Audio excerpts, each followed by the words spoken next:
Since the inception of Tour Divide racing, this little doohickey has proven to be a game-changing upgrade to countless bike setups, including my own.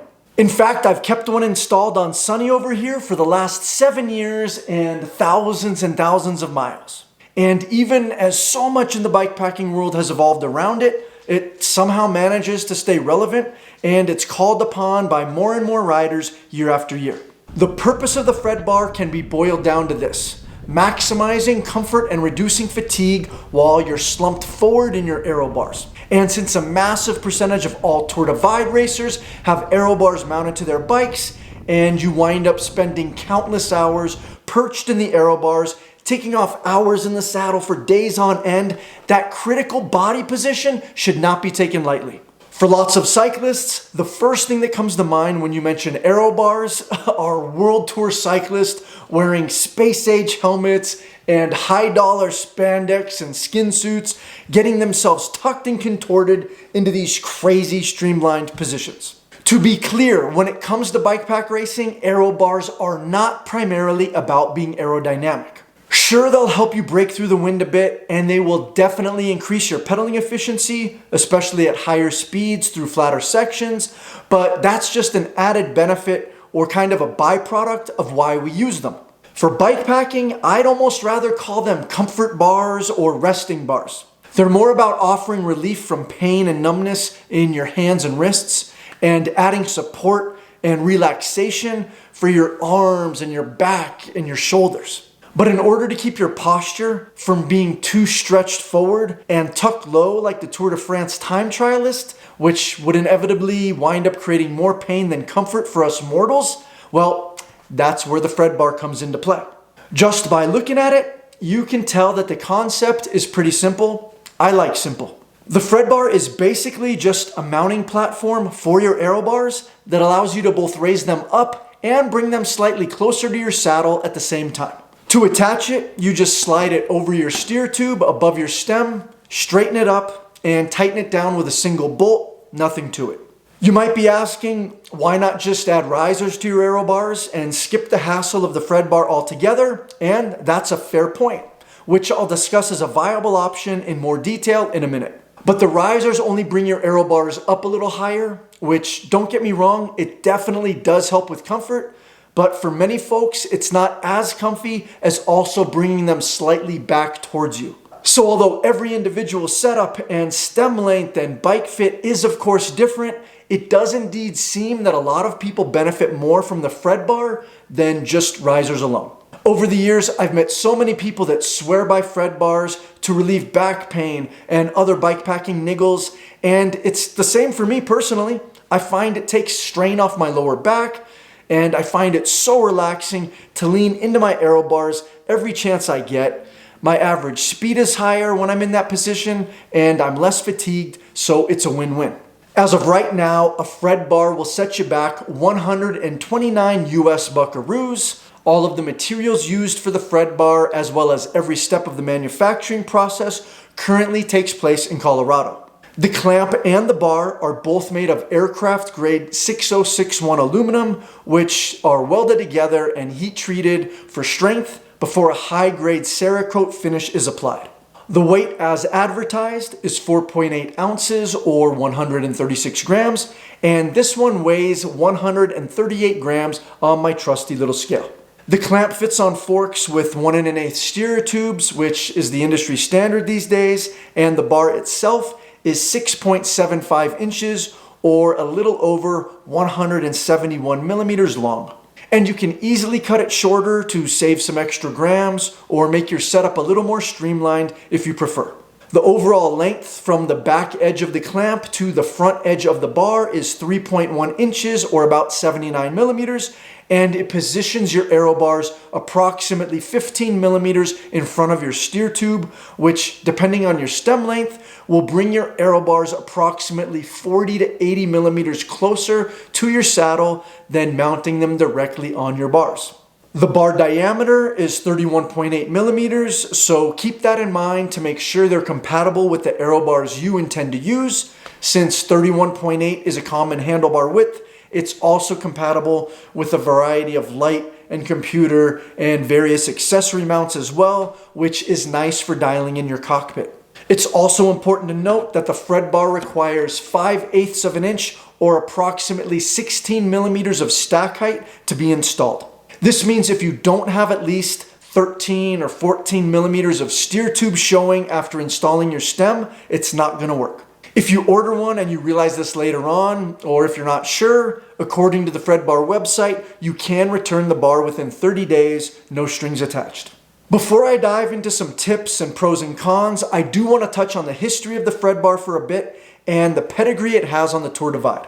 Although the current website says the Fred bar has been made in Colorado since 2014, that's only a small part of the backstory. The first version of the actual Fred bar was implemented specifically for the first ever Tour Divide Grand Depart in 2008. Brendan Collier was helping his wife at the time, Mary, get ready for the race. At the time, he owned Siren bicycles and was making custom bikes, so he definitely had the know-how and equipment for fabricating and experimenting with pretty much anything he wanted. According to his blog, he came up with the idea as he was getting his butt kicked during a shakedown ride with Mary, but he was, and still is, also friends with Jay Peterberry, who conceived of and installed a more rudimentary version of the idea on his bike the year before when he won the Great Divide race in 2007. Jay hooked up with a guy at a BMX shop that customized the stem for him that allowed him to mount a cut-off piece of handlebar in it that he mounted his aerobars to so that they'd sit a little higher and a little farther back. Anywho, both Brendan and Jay knew that this solution was heavy and clunky and there was a better way to do it. And so the Fred bar came to life in Brendan's workshop and Mary used it on her way to becoming the first female to finish the Tour Divide race. And you might recognize her from the iconic Ride the Divide film. The original version Mary used had a 13-inch long bar. And in addition to mounting her aerobars to it, she wrapped the excess tubing in bar tape and used it for an extra hand position. The OG Fred bar weighed about 170 grams, and by the time Brendan started selling the Fred bar in small batches for $50 a pop later that year, he had refined it slightly and shortened the length down to 6 3/4 inches that it remains at today. Interestingly enough, Jay still used his OG J bar in 2009 on his tandem with Tracy before he switched over to Brendan's Fred bar after that, and he's used it ever since. They've even used them as prizes and giveaways at JP's gravel pursuit events. As for the name, Brendan was inspired by the slang term that serious roadies were using for nerdy or casual cyclists. According to bicyclesource.net, a Fred is often identified by chainring marks on white calf socks. The term is used by serious roadies to disparage utility cyclists and touring riders, especially after these totally unfashionable Freds drop the serious roadies on hills because the serious guys were really posers. Brendan eventually sold Siren bicycles and the Fred bar to a super cool dude named Brian DeGroot. After many years, Brian closed Siren and started Dispatch Customs, where he makes custom top caps, including my Yoda Do or Do Not cap that I used on the Tour Divide, and the super awesome Dirty Teeth caps you may have seen in other videos, which are available for purchase in my store, by the way, link below. He then sold Fred bars to the current owners, and that brings us back to the present. I hope I didn't bore you too much with the long-winded history and explanation, but I think it's important to keep the Fred bar legacy alive, especially since its roots are literally in the Tour Divide. They pretty much live on my cutthroat 99% of the time. If I do decide to take them off for a specific ride or event, it's super simps. Just in case, I've marked my aerobar's position on the Fred bar, but I keep them mounted and I take everything off as one unit and replace it with spacers. Again, super simps. And then when I put it back on, I just reverse the process and it just takes a minute. Like I said earlier, it's super comfy for long days in the saddle, and my diaphragm is unrestricted for easy breathing, and my knees don't bang into my chest. I don't need to, but if you wanted to go even higher with your aero bars, you can add risers on top of your Fred bars to dial it into your liking. They were originally made for Mary's flat bar bike, but they're equally as useful on drop bar bikes as they are on flat bars. I like that they also open up real estate on your handlebars in case you want to mount feed bags or other stuff. The Fred bar mounts to the steer tube with a single bolt design. I've found it could tend to spin, especially because you don't want to over torque it and damage your fork. I work around this in two ways. First, I use carbon friction paste when installing it, which keeps it from rotating while using less bolt torque. I also use a compression plug in the steer tube instead of a star-fangled nut. This takes up space in the tube and expands and pushes out. I then make sure my Fred bar is installed over this area on the steer tube so that the forces counteract each other, and this also keeps from damaging the fork and allows me to torque it down much tighter without worrying.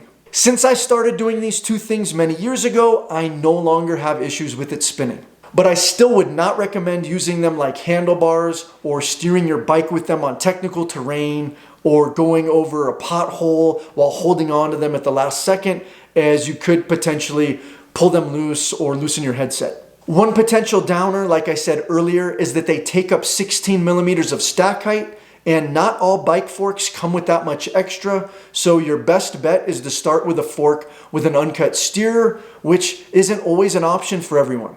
You can cut down the ends if you're a weight weenie, and I personally would love to see a lightweight titanium version of the Fred bar. Just saying. You can also stash stuff like extra cash or items from your spares and repair kit inside the bar itself just by removing the end cap and shoving said stuff inside. It's kind of an added bonus. So that's pretty much all I can think of other than potential competition. These days, stem lengths tend to be a heck of a lot shorter than they were back when the Fred bar came out. 90 or 100 millimeter and longer was the norm back then, and these days, especially on flat bar bikes, 40 or 50 millimeters is super common. And with that said, on certain bikes, risers might be all that is necessary for you. I've been working on a video with Eustanis, who set the FKT on the Tour Divide last year, and he just uses risers on his flat bar bike. But if you look closely, he also rotates them slightly backwards, bringing his aerobars a little closer to his saddle. This works for him, but the more you angle it back, the more you aim your aerobars and pads toward the sky, so there's only so far you can go, but you may want to experiment with it. There's also modular aerobar systems like those available from Baryak that are helpful with dialing in your exact aerobar position, so you could check into those as well. Earlier, I mentioned something that might erase the need for a Fred bar altogether, and according to my buddy Brian, aka F Yeah Guy Bry, the two-position saddle from Redshift does the trick. He's been using one for thousands of miles and even did the whole Eastern Divide with it. I won't go into detail here since I'll probably wind up testing one and doing a deep dive, but in essence, it has a normal position for regular riding, and then it can pivot forward, bringing you closer to the bars for when you want to get into the aero position. Check out Redshift's website for more info, but yeah, it's definitely an alternative worth considering, and I am personally looking forward to giving it a try. But in the end, I don't think you can go wrong with the Fred bar. It's simple, and it still does the trick after all these years.